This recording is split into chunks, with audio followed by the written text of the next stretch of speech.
नमस्कार दोस्तों, मैं मनीष पंडित आप सभी लोगों का स्वागत करता हूं। वही कविताएं, प्रेम की कविताएं धीरे धीरे बनी। आप में ही आपका चुनाव सिर्फ राम है। आपके इसके अलावा कुछ और शौक? बहुत शौक है सर। अच्छा। नमस्कार दोस्तों, मैं मनीष पंडित आप सभी लोगों का स्वागत करता हूं हमारे वरेनियम टॉक्स के आज के इस एपिसोड में। कवियों के बारे में कहा जाता है कि वो अपनी मन की भाषा को कविता के माध्यम से बड़े प्रेमपूर्वक बोल देते हैं। तो ऐसे ही एक खास कवि हमारे साथ हैं जिनका नाम है अमन अक्षर जी। नमस्कार अमन जी, कैसे हैं आप? नमस्कार नमस्कार मनीष जी, बहुत अच्छा हूँ मैं। आप कैसे हैं? सब कृपा राम जी की कह सकते हैं। सब पर राम जी की कृपा है। जी जी। अमन जी, आपने 10वीं 12वीं में आपके बड़े अच्छे मार्क्स थे जो हमें पता लगा है। आप इस क्षेत्र में कैसे आए? 12वीं में तो अच्छे मार्क्स नहीं थे। अच्छा। लेकिन हाँ, उससे पहले जी सारे पढ़ाई में मैं अच्छा रहा हूँ हमेशा। लेकिन कविता तो देखिए, कई बार जैसे प्रेम बिना बताए आपके जीवन में आ जाता है, पता नहीं चलता है। इस तरह जब भगवान को कुछ ऐसा देना हो जो आपकी कभी पहचान बन सकता है या जीवन बदल सकता है, तो शायद कविता का आना भी ऐसे ही है। शायद मुझे अपनी ईश्वर की कृपा से ही मुझे मिला होगा। और हर कवि जन्म से ही कवि होता है, कविता का बीज तो उसके जन्म से ही आता है। लेकिन हाँ, अगर आप देखें कि इस तरह मैंने देखना कब शुरू किया अपने इस पक्ष को, तो शायद मैं 7वीं 8वीं में रहा हूँगा तब से लिखना। तब लेकिन मैं प्रोज़ लिखता था, गद्य लिखता था, क्योंकि डिबेट कंपटीशन में जाना होता था, स्पीच देता था मैं अपने गांव के जो स्कूल के अलग अलग बाल सभाएं जो होती थी, या 15 अगस्त के दिन होता था। तो वहाँ से शायद ये सिलसिला शुरू हुआ होगा लिखने पढ़ने का।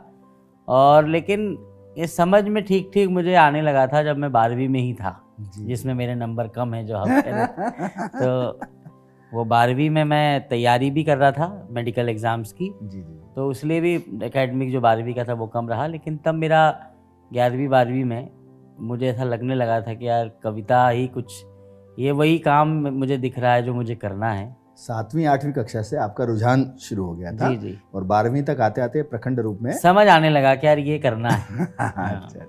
फैमिली सपोर्ट कैसा रहा आपका इसका? बहुत बढ़िया। मतलब ये सवाल ऐसा है, जब भी मुझसे पूछा जाता है मैं बड़ा उत्साहित हो जाता हूँ इसका जवाब देने के लिए।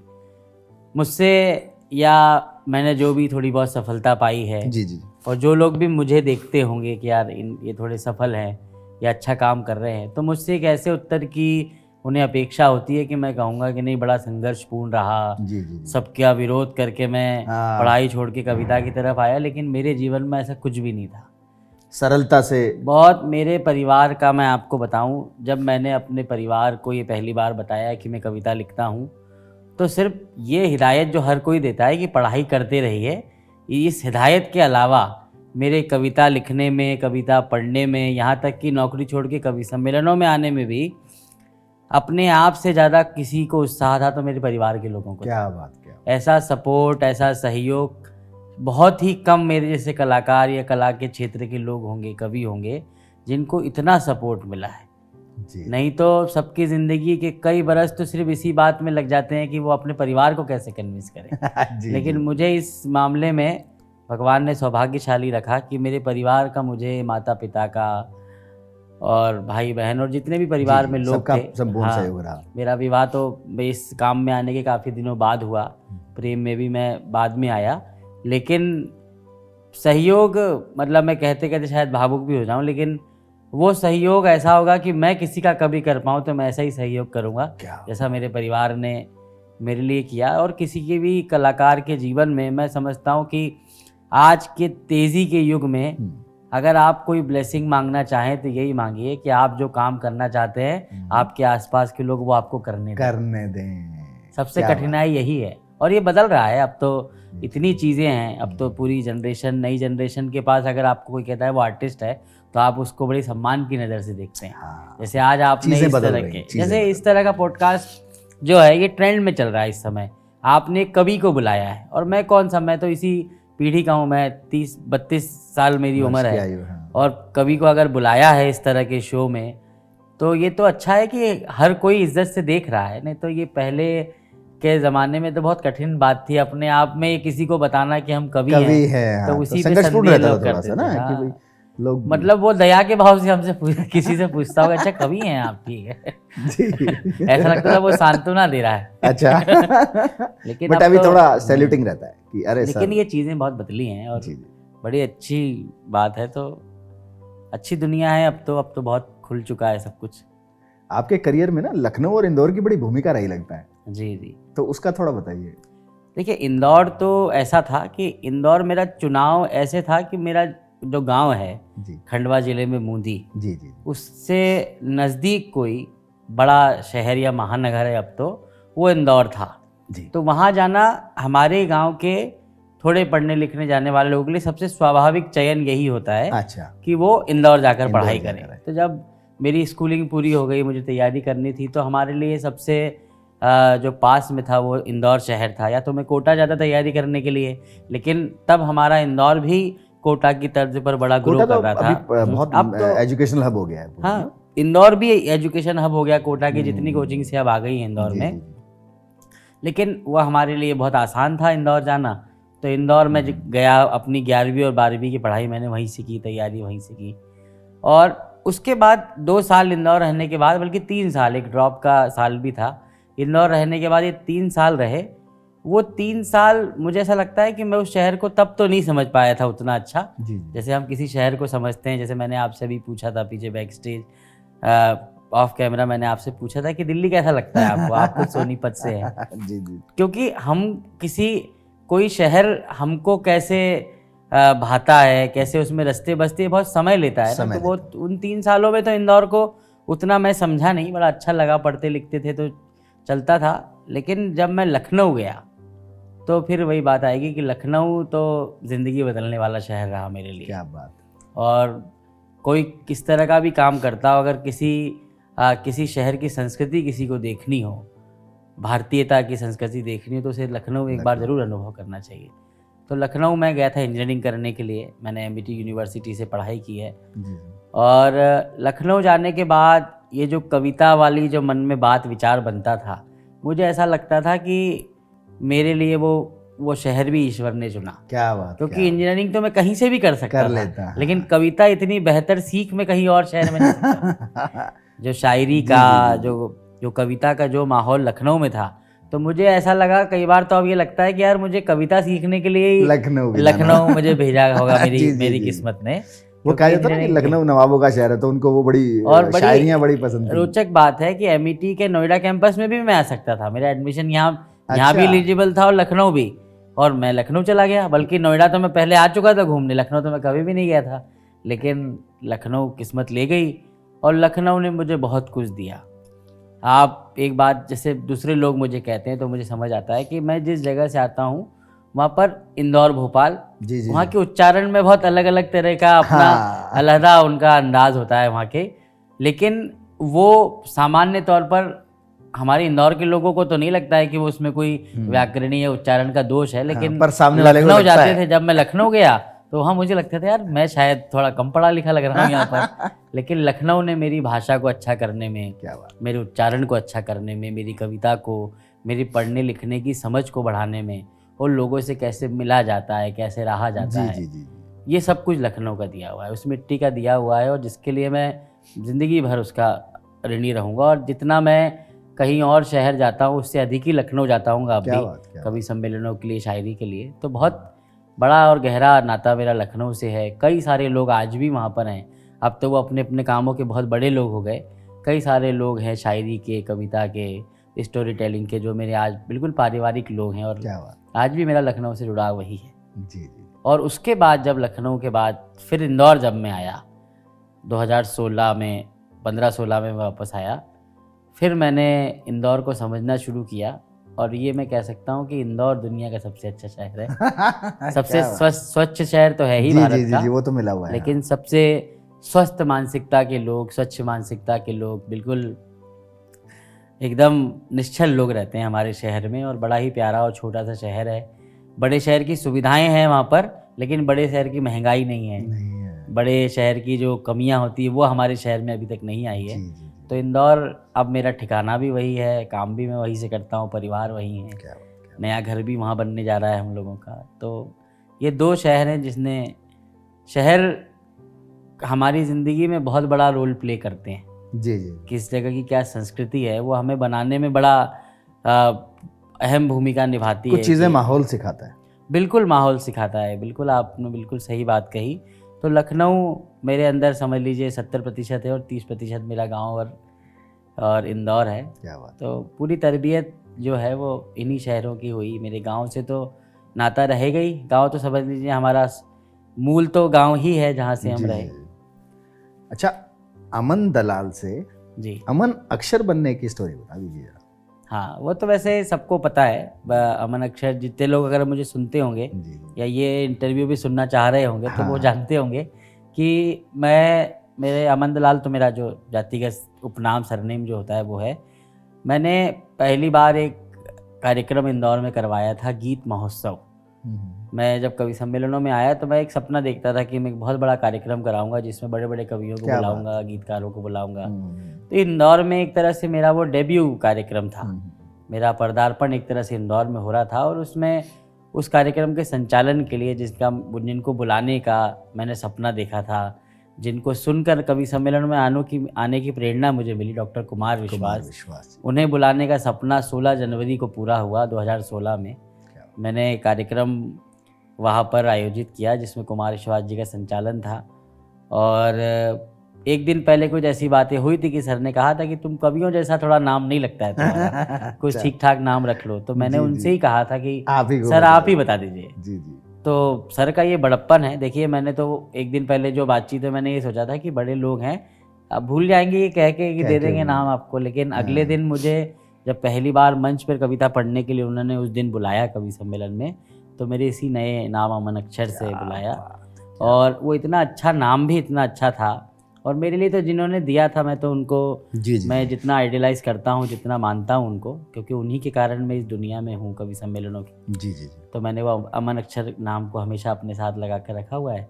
और आज मैं अमन अक्षर के रूप में बैठा हूँ तो इसी घटना के बाद से। क्या बात है, बिल्कुल बिल्कुल। लाल किला में कवि सम्मेलन हुआ था, उसमें आप सबसे यंगेस्ट कवि थे। जी बिल्कुल। ये 16 फरवरी की बात है, ठीक 1 महीने बाद की, 2016 में। जी। तब मैं 25 साल का था और उसमें देश के लगभग जितने भी बड़े कवि हो सकते थे, गीतकार, सब थे। और सबसे कम उम्र का कवि उस दिन मैं था। और वो सपना भी डॉक्टर कुमार विश्वास जी के कारण ही पूरा हुआ था। क्या बात। जिस दिन मुझे नाम मिला जिस कवि सम्मेलन में 1 महीना पहले, तो उसी दिन कवि सम्मेलन में मेरा काव्य पाठ इतना अच्छा रहा कि सर भी बहुत खुश हुए, ऑडियंस का भी बहुत अच्छा रिएक्शन मिला। तो उन्होंने मंच से ही ये कहा कि चूंकि मेरा दिल्ली की सरकार में थोड़ा दखल है, तो मैं चाहूँगा कि जो भारत का सबसे बड़ा कवि सम्मेलन होता है लाल किला कवि सम्मेलन, उसमें अमन अक्षर वहाँ पर काव्य पाठ करे। तो उसी दिन उन्होंने कहा और वो 1 महीने बाद में पढ़ा। और बहुत अच्छी बात यह है कि कुमार विश्वास जी हमारे श्रोता थे उस दिन। अच्छा। हाँ, कुमार विश्वास जी ने सामने बैठकर पूरा कवि सम्मेलन सुना। सुबह 6 बजे तक वो कवि सम्मेलन चला। 40 कवियों का कार्यक्रम था। और उस दिन भी माँ सरस्वती की ऐसी कृपा हुई कि बहुत अच्छा लोगों ने सुना। और सब लोगों के पास 1-1-2 कविता पढ़ने का समय था। मैंने 3 गीत सुनाए वहाँ पर। मुझे सारे कवियों ने कहा कि हमारा समय भी आप लो लेकिन आप पढ़ो। और बहुत अच्छा रहा उस दिन। तो लाल किले का अनुभव भी एक बार जीवन में आ गया तो कहने को हो गया कि लाल किला भी पढ़ा है। और सबसे बड़ा मंच तो और सबसे गरिमामयी मंच आज भी अगर कवि सम्मेलनों की दुनिया में है तो लाल किले का है। आप ना प्रेम पर बड़े अच्छी कविताएं लिखते हैं, तो वो प्रेरणा कहाँ से मिलती है? प्रेम करके मतलब आप बहुत प्रेम करते हैं। सबसे करते हैं?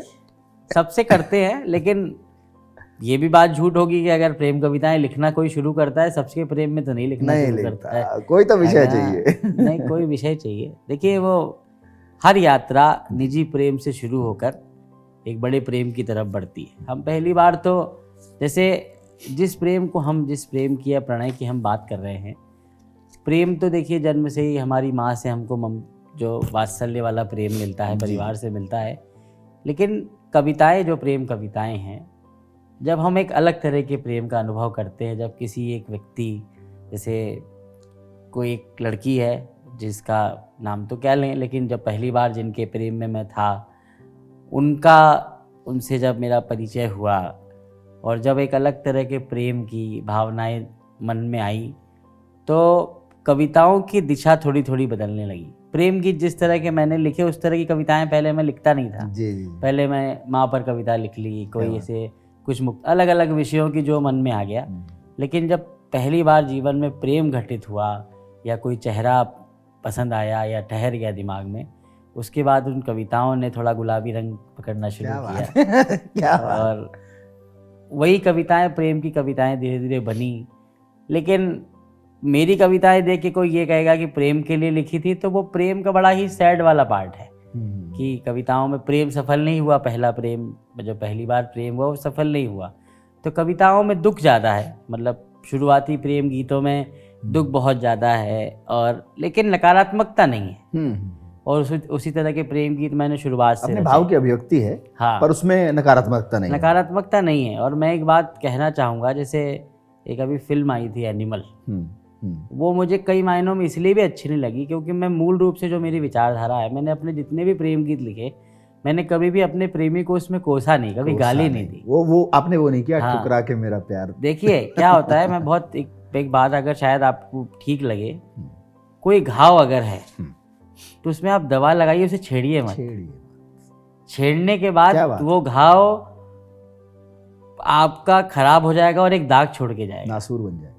दवा लगाने तक तो ठीक बात है कि उसकी कोई दवा करिए, उस घाव को अगर छेड़ेंगे तो वो आपके साथ तकलीफ देने वाला है। दर्द होगा, फिर निशान छूटेंगे, निशान रह जाएगा और वो गंदा कर देते हैं फिर आप उसको। तो जितना ही स्वस्थ तरीके से दर्द को भी झेल के आप जाएं, जीवन में सकारात्मक रहें। और मेरी कविताएं आज भी आप उठा के देख लीजिए, एक भी कोई कविता ऐसी नहीं है जिसमें मैंने अपनी प्रेमिका को, जिनसे मेरा प्रेम सफल नहीं रहा, उनको कोसा हो, गाली दी हो, और या कोई ऐसा कठोर शब्द भी इस्तेमाल किया हो जिसके सामने वाले का कोई अपमान होता। आपने पहली कविता कौन सी लिखी थी वैसे? पहली कविता जो कच्ची पक्की लिखी होगी वो तो माँ पर ही लिखी थी। हाँ, नहीं इस वाले सेगमेंट की। हाँ, इस एक गीत था मेरा, जी जी। देह वनवास को सौंप कर वो चला।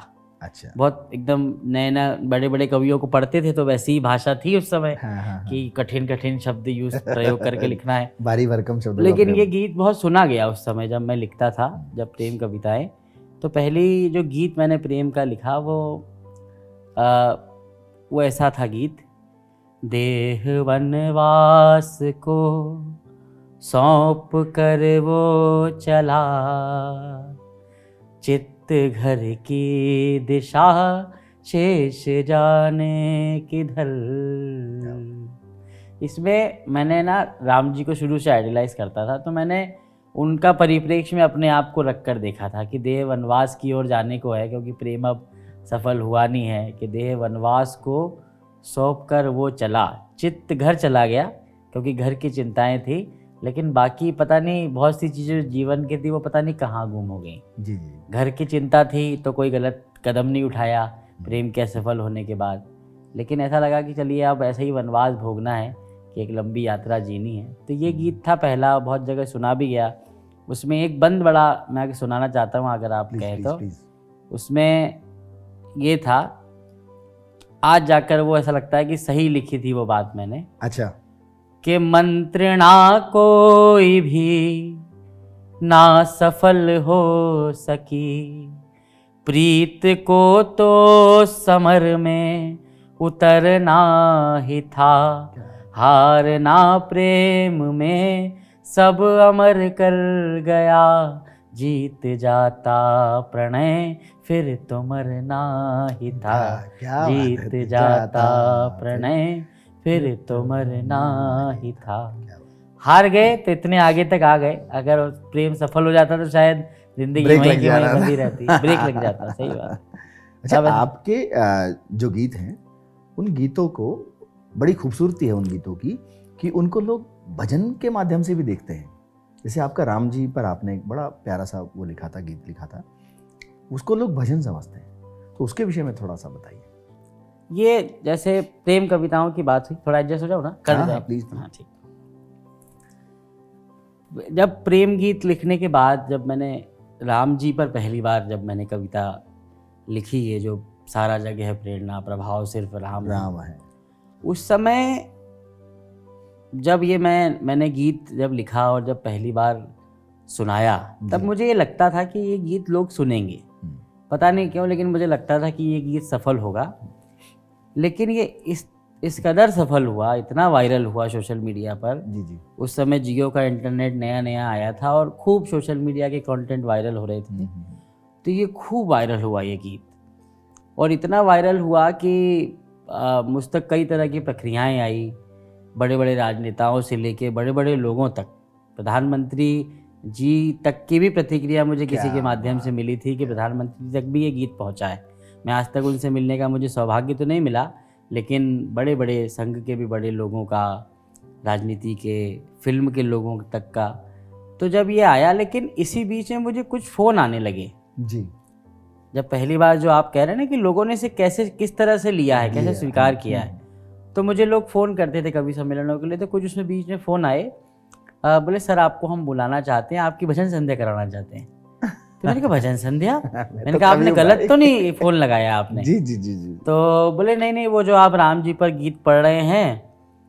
तो मैंने कहा भैया वो भजन नहीं है, वो एक कवि सम्मेलन में मैं अपनी कविता पढ़ रहा हूँ। आप, मुझे ये आश्चर्य हुआ कि देखिए उस वीडियो में पीछे कुमार विश्वास जी बैठे हैं, संपत सरल जी बैठे हैं, और भी कवि बैठे हैं। जी जी जी। उनको भी शायद वो किसी कारण से नहीं जान रहा है सामने वाला व्यक्ति कि ये कवि सम्मेलन के लोग, क्योंकि कुमार जी तो कवि सम्मेलन का पर्याय है। उस समय भी भाई हो सकता है वो व्यक्ति कवि सम्मेलनों से अछूता हो, और उसने सिर्फ वो कविता का वीडियो सुना किसी तरह, और मुझे कह रहा कि ये भजन गाया जा रहा है। तो मैंने सोचा कि यार कविता की यात्रा कहाँ से कहाँ होती है।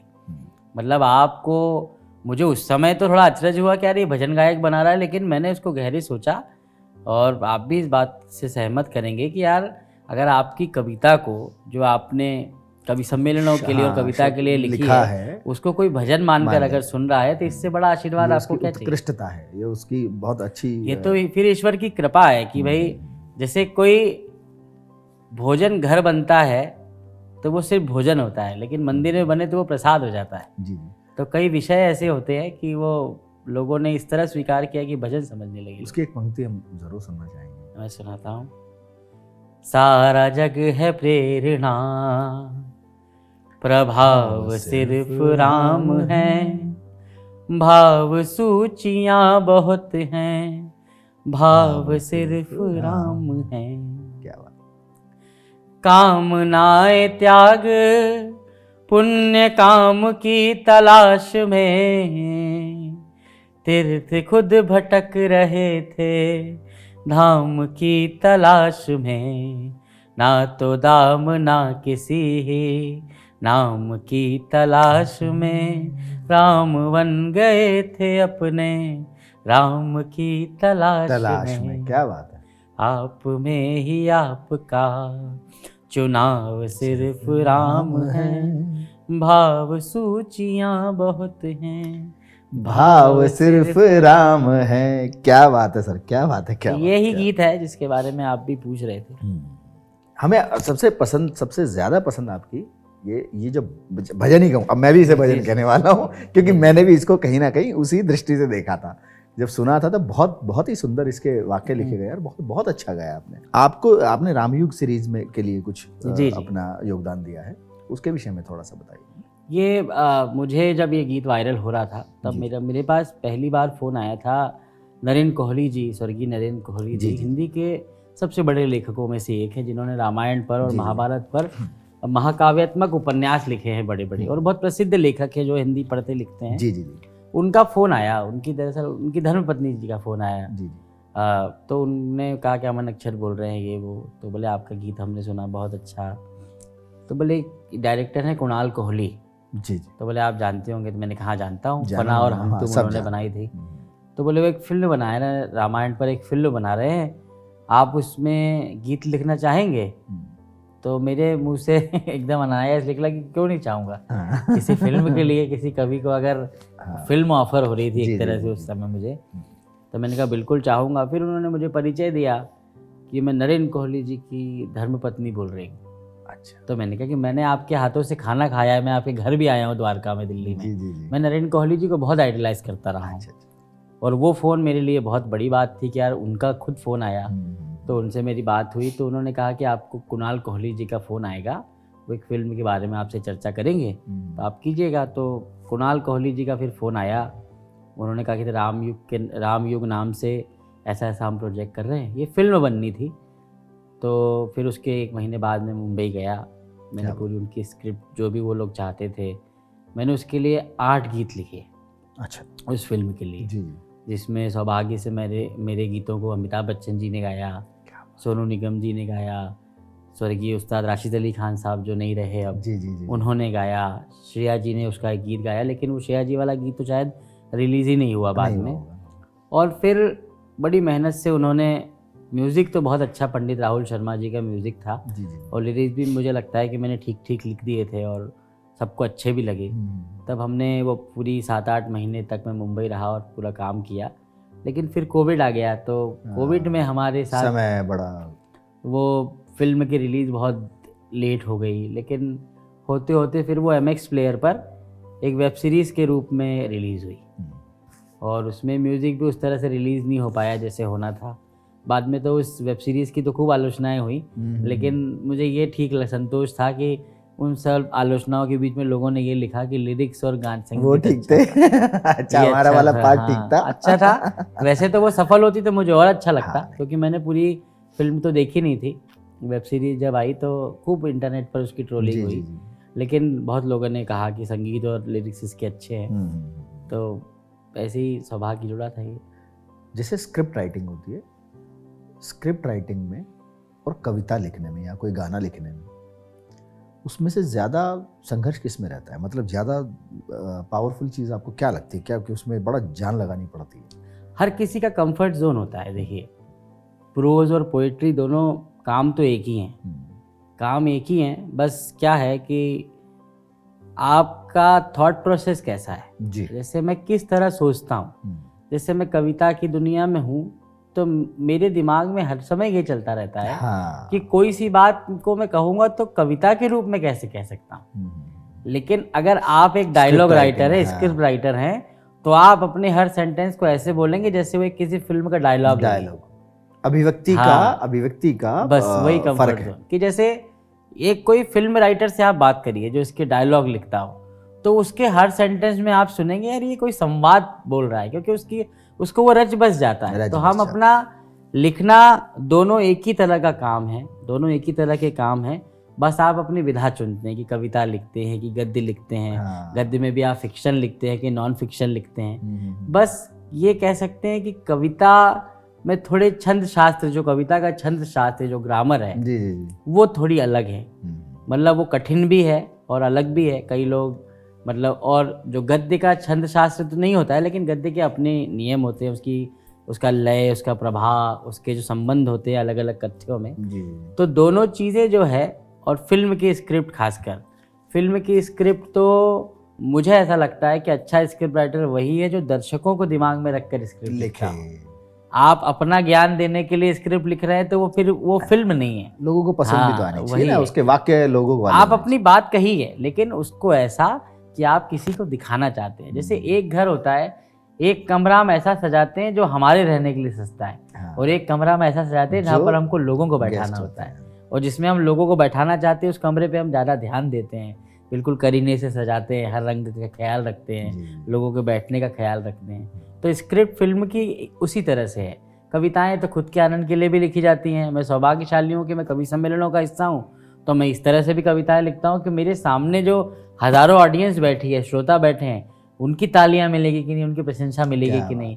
तो मैं वो कॉन्शियस में रहता हूँ हर बार कि यार आपने एक कविता लिखी। कई बार अपने मन के गीत होते हैं कि अकेले बैठ के सुनना है, लेकिन अधिकतम जब लिखते हैं लगता है कि अब मैं सुनाऊं तो मनीष भाई ने वाह नहीं करी तो क्या मैं कि मैंने अगर कोई बात अगर कही और उन्होंने वाह नहीं किया तो लगता है यार ये तो कुछ रह गया, कुछ गड़बड़ रह गया। और जो अपने लिए लिखेंगे मान लो ऐसी, तो वो शायद कभी हम सुनाते भी नहीं है। वो अकेलेपन में गुनगुनाने के लिए कविताएं होती है। तो ये सब दोनों, जैसे कुछ लोग अगर इसका अंतर बताएंगे भी तो वो सब उलझाने वाली बातें हैं। दोनों एक ही काम है, बस आप क्या चुनते हैं इसके ऊपर है। विषय। कई लोग दोनों में, जैसे गुलजार साहब तो हर चीज़ में, गुलजार साहब, जावेद अख्तर और पुराने कई सारे लेखक, वो तो उन्होंने दोनों चीज़ें इतनी अच्छी अच्छी लिखी कि उनकी कोई तुलना ही नहीं। तुलना ही। आपके इसके अलावा कुछ और शौक? बहुत शौक है सर। अच्छा, भाई लखनऊ से हैं तो क्रिकेट शौक तो जरूर होने हैं। नहीं, वो वाले शौक नहीं है। नहीं, मैंने उस वाले संदर्भ में कहा भी नहीं है। नहीं, मतलब लखनऊ में, लखनऊ तो अंदाज ही अलग है ना, लखनऊ इंदौर का तो वो तो शौकीन लोग होते हैं, तो मैं ये मजाक कहना की चाह बात रहा है। लेकिन मेरे साथ तो देखिए, मुझे पढ़ना लिखना तो पसंद है हूँ। ही जी है। जी। मुझे म्यूज़िक सुनना, फिल्में देखना, बहुत देखना, और इस समय तो OTT में जितना कंटेंट आता है मेरे मन का, मैं सब कुछ देखता हूँ। जी जी जी।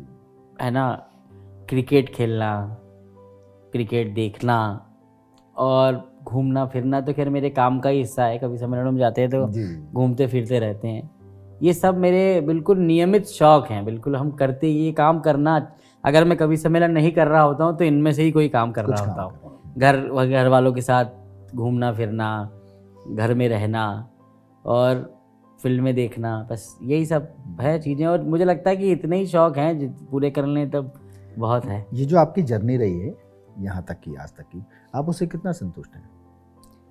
अज्ञे जी एक है, सच्चिदानंद हीरानंद वात्स्यायन अज्ञे, जी हिंदी के सबसे बड़े कहानीकारों, कवियों में से एक थे। जी। यही सवाल किसी ने उनसे किया था अच्छा। कि आप अपने से कितने संतुष्ट हैं। तो अगर मैं संतुष्ट हूँ तो इसका अर्थ है कि मैं अगली कोई कविता ना लिखूं। अगर मैं कोई नई कविता लिख रहा हूँ तो ये बुनियादी तौर पर मेरी सारी पुरानी कविताओं के प्रति असंतोष का भाव है। असंतोष का भाव है कि इसका मतलब मैंने तो अभी तक अपने क्रिएटिव आदमी उत्कृष्ट- अगर नया काम कर रहा है, हाँ। इसका मतलब आप मान के चलिए कि उसके जीवन में संतोष है ही नहीं। है ही नहीं।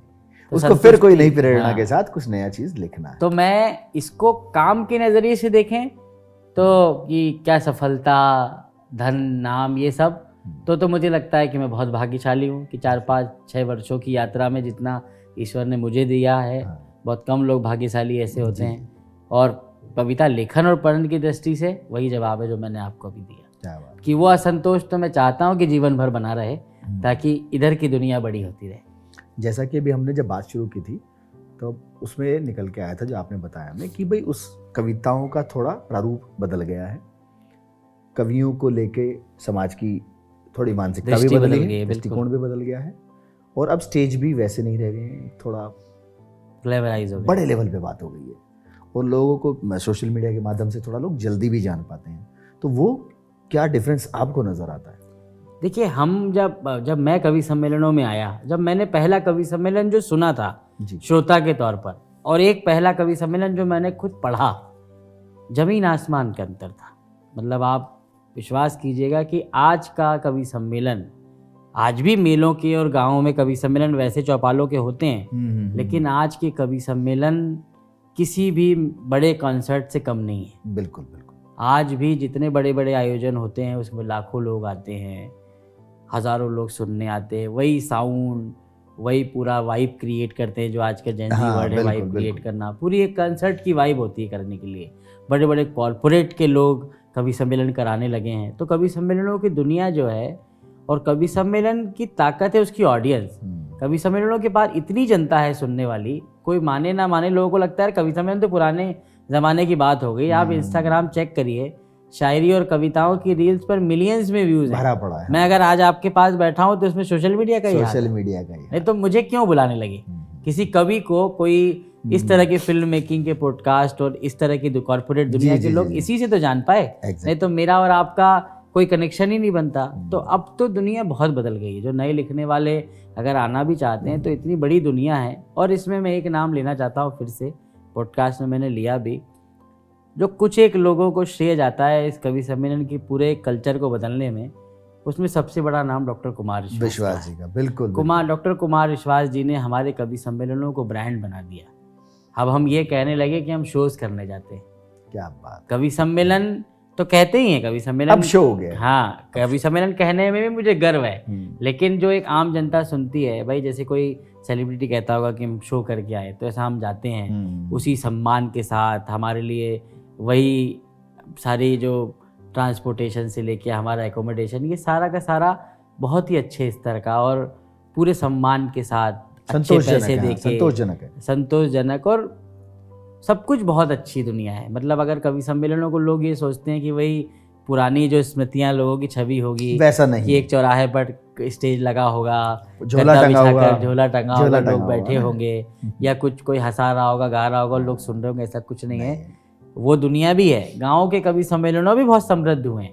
वो लोग भी सारी व्यवस्थाएं करते हैं, लोगों को व्यवस्थित तरीके से बैठाते हैं, सुनाते हैं। कहीं ना कहीं स्तर तो सुधरा है, सुधरा नहीं, बहुत अच्छा हुआ है। बहुत ही अच्छा, बहुत अच्छा। मतलब इसमें कोई संदेह ही नहीं है कि पहले आज से 50 वर्ष पहले का कवि सम्मेलन, वो भी छोड़ दीजिए, 25 वर्ष पहले का कवि सम्मेलन और आज का कवि सम्मेलन जमीन आसमान का फर्क नजर है। और तब के कवियों का कॉन्फिडेंस और आज के कवियों का कॉन्फिडेंस में भी अंतर है। तब कवि महाकवि भी हो सकते थे, लेकिन उनको ये कॉन्फिडेंस नहीं था कि वो अपनी नौकरी छोड़कर पूरे समय कवि सम्मेलन कर सकता है। मैं तो लाखों की नौकरी छोड़ के कवि सम्मेलनों में आया, तो भी मैं संतुष्ट नहीं हूँ कि मैं वो नौकरी कर लेता। इसका अर्थ ये है कि पैसा भी किसी कॉरपोरेट नौकरी से, मतलब आप समझिए कि मेरे साथ के जो जितने भी पढ़े हुए बच्चे हैं वो वीसी लेवल के हो गए अपनी अपनी कंपनीज में। क्या बात। तो भी मुझे यह संतुष्टि नहीं है पैसे से या किससे। तो हमारे कवि सम्मेलनों की दुनिया बदली तो है ही, और बड़े बड़े कॉरपोरेट जुड़ना चाहते हैं। कौन से ऐसी ब्रांड है जो कवि सम्मेलन से जुड़ना नहीं चाहते? इतनी इंस्पिरेशन कहाँ से लाते हो सर? अब तो काम कर करके ही धीरे धीरे इंस्पिरेशन आती है, और अच्छा लिखने का, और अच्छा लिखने का।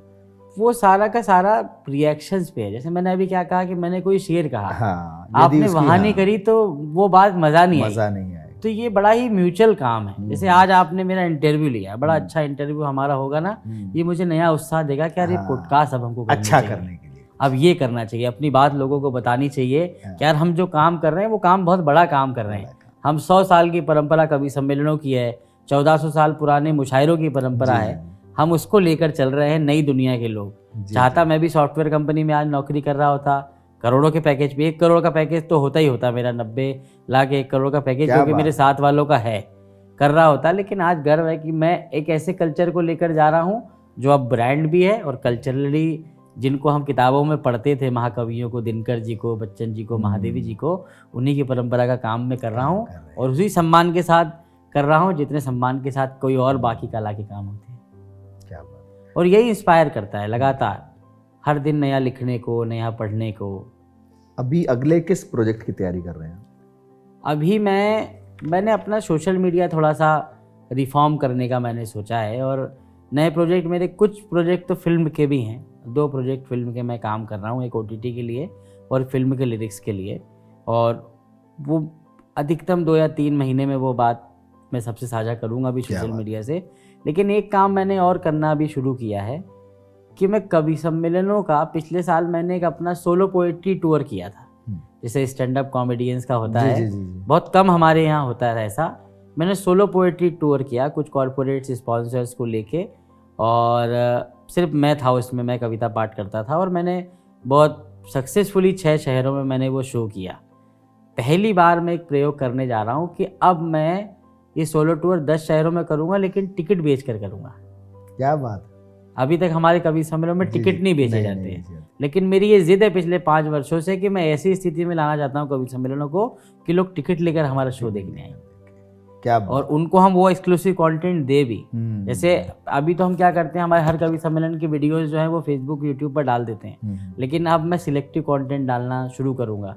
एक कल्चर, आज से 10 साल पहले आप सोचते थे कि जाकिर खान, अनुभव सिंह बसी इतने बड़े सेलिब्रिटी कॉमेडियन बन जाएंगे, वो कल्चर नहीं था। जब नए नए लोग आए थे तब नहीं था, लेकिन आज ये है कि आज अगर ये 300 दिन शो करे तो 300 दिन हाउसफुल रहे, इतने बड़े स्टार्स हैं। तो मेरा बहुत देर लगेगी देखिए वो कल्चर आने में, क्योंकि कवि सम्मेलनों को फ्री में सुनने की आदत है, एक तरह से कहें ना, एक फ्री भी है एक तरह से। लेकिन मैं ये प्रयास कर रहा हूँ कि टिकटेड शो किए जाए, दिशा बदले, हाँ, टिकटेड शो किए जाए। हर टिकटेड शो का कल्चर अगर कवि सम्मेलन में आ गया, आप देखिएगा कवि सम्मेलन जिस स्थिति में उससे 100 गुना होने लगेंगे, क्योंकि हर आदमी जो योग्य है, जो योग्य कवि है, उसके बाद अपनी एक इंडस्ट्री होगी और उसे बुलाया, उसको किसी आयोजक पर, किसी स्पॉन्सर पर डिपेंडेंट, निर्भरता खत्म हो जाएगी उसकी। वो अपनी एक नई दुनिया बना सकता है। और कविता का कितना बड़ी दुनिया बढ़ेगी।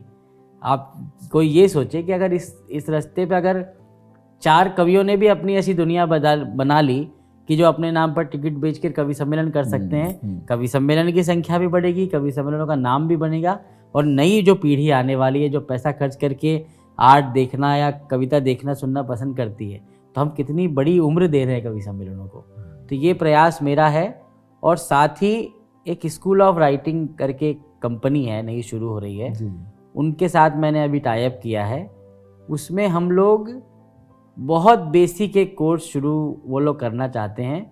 इतनी देर से जब हम बात कर रहे हैं कि कवि सम्मेलन की कविता, मुशायरों की कविता, कविता लिखना कैसे लिखें, इससे कैसे ज़िंदगी चलाएं, ये सब सिखाने के लिए कोर्स बनाया है उन्होंने। जो बातें अभी हम कर रहे हैं वो नए जनरेशन के लोग जो ई लर्निंग के प्रति इंटरेस्टेड हैं उनको कविता लेखन से जुड़ा और फिल्म के सॉन्ग राइटिंग से जुड़ा एक कोर्स उन्होंने बनाया है, जिसमें मैं ही लीड हूँ एक तरह से। मेरे साथ शायद कुछ एक लोगों के साथ भी उन्होंने बात की है। तो हम ये कोर्सेज़ भी बहुत जल्दी आने वाले हैं, जिसमें नए लिखने वालों को ये पता लग सकेगा कि कैसे कवि सम्मेलनों की दुनिया में आया जाता है, कैसे फिल्म की दुनिया के लिए अप्रोच किया जा सकता है, टेक्निकली कविता कैसे लिखी जाती है, क्या पढ़ना चाहिए, क्या करना चाहिए, क्या नहीं करना चाहिए। ये सब के बारे में जो भी मैंने सीखा है अपने बड़ों से वो सिखाने का प्रयास करूँगा। जो इस क्षेत्र में आना चाहते हैं, जो नए युवा हैं, जो लिखना चाहते हैं कविताएं, वो तो चलो कोर्स तो वो कर ही लेंगे, उनके लिए क्या शब्द कहना चाहेंगे जो नए युवा आ रहे हैं? नए युवा के लिए एक तरह से मतलब मेरी सलाह ही पूछ रहे हैं आप।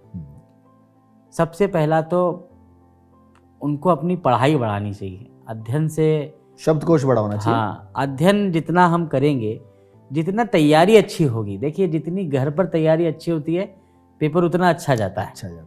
तो जितनी किसी भी काम को करने से पहले, बाजार में आने से पहले या दुनिया के सामने लाने से पहले उसकी तैयारी बहुत अच्छी होनी चाहिए। और हमारी कविता की तैयारी ये है कि अच्छा पढ़ा जाए, अच्छा सुना जाए, अच्छा लिखा जाए, फिर उसकी प्रस्तुति भी अच्छी की जाए, तब आया जाए कि तब किसी को लगे कि नहीं ये कोई चमत्कार नया आया है। तो मेरा यही सबसे सलाह होती है। मुझसे बहुत लोग पूछते हैं और हर कवि से लगभग लोग पूछते हैं कि भैया हम आना चाहते हैं, क्या करें? तो मैं यही कहता हूँ आप पढ़ने लगो, अच्छा लिखने लगो, बस आप एक रील पे ही रिकॉर्ड करके डाल दो, दुनिया आपको अगर अच्छा होगा तो वैसे ही हाथ लेके सुन लेगी। अब तो दुनिया बहुत आसान है। अभी तक जो आपने लेखन किया है या जो भी आपने अभी तक कविताएं लिखी उनमें सबसे फेवरेट आपकी कविता कौन सी है? एक प्रेम गीत है, वो ही मेरा सबसे फेवरेट है। मतलब बहुत लोगों का आश्चर्य हुआ कि मैं राम जी का गीत कहता या जानकी माता का गीत कहता, लेकिन एक प्रेम कविता है जो मुझे ऐसा लगता है कि वो जीवन का एक अधूरापन जो प्रेम पहला असफल रहा, वो के लिए मैंने एक गीत लिखा था। ये अलग बात है कि जीवन में मुझे दूसरी बार भी प्रेम हुआ और वो सफल हुआ। आज जो मेरी पत्नी है वो मेरा प्रेम विवाह ही है उनसे भी, लेकिन ये जो गीत मेरा पसंदीदा है वो पहले प्रेम की असफलता पे है।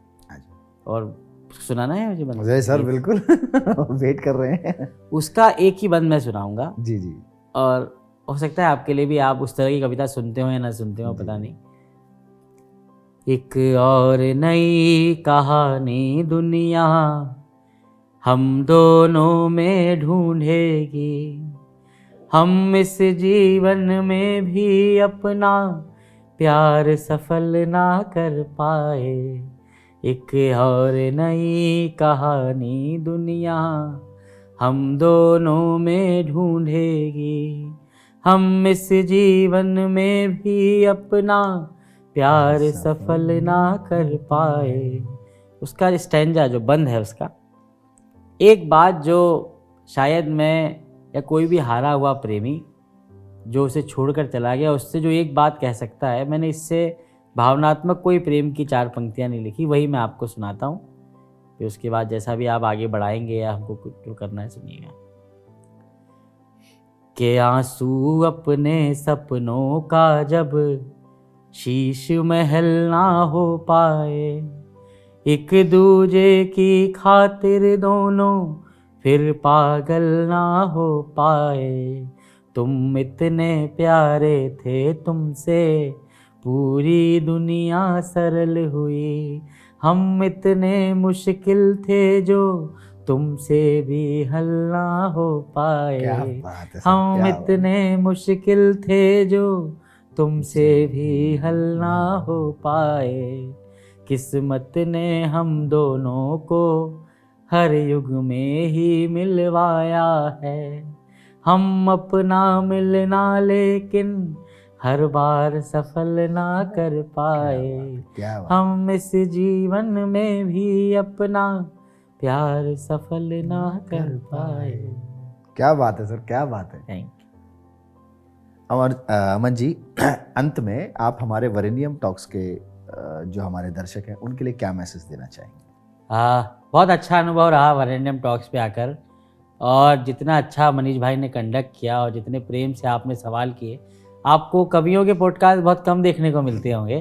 तो वरेण्यम टॉक्स की खासियत ही यही है कि वो ऐसे ऐसे दुनिया के लोगों को आपके सामने लेकर आ रहा है जिनके बारे में या जिनके जीवन के बारे में आप बहुत कम जानते हैं। तो मुझे भी मौका मिला अपनी सब बातें इतने प्यार से और बढ़िया तरीके से सुनाने के लिए। तो वरेण्यम टॉक्स को आप सपोर्ट करते रहें, सब्सक्राइब भी कर लें, शेयर भी करें, और मेरे जैसे कई और लोग यहाँ आने वाले हैं। तो जितना जितना प्यार आप दे सकते हैं वरेण्यम टॉक्स को दीजिए। मैं पूरी टीम को बहुत बधाई और धन्यवाद देता हूँ। क्या बात है। तो ये थे हमारे साथ अमन अक्षर जी, और वरेनियम टॉक्स के साथ आप ऐसे ही जुड़े रहिए। नई नई पर्सनैलिटी के साथ हम आपको रूबरू कराते रहेंगे। धन्यवाद।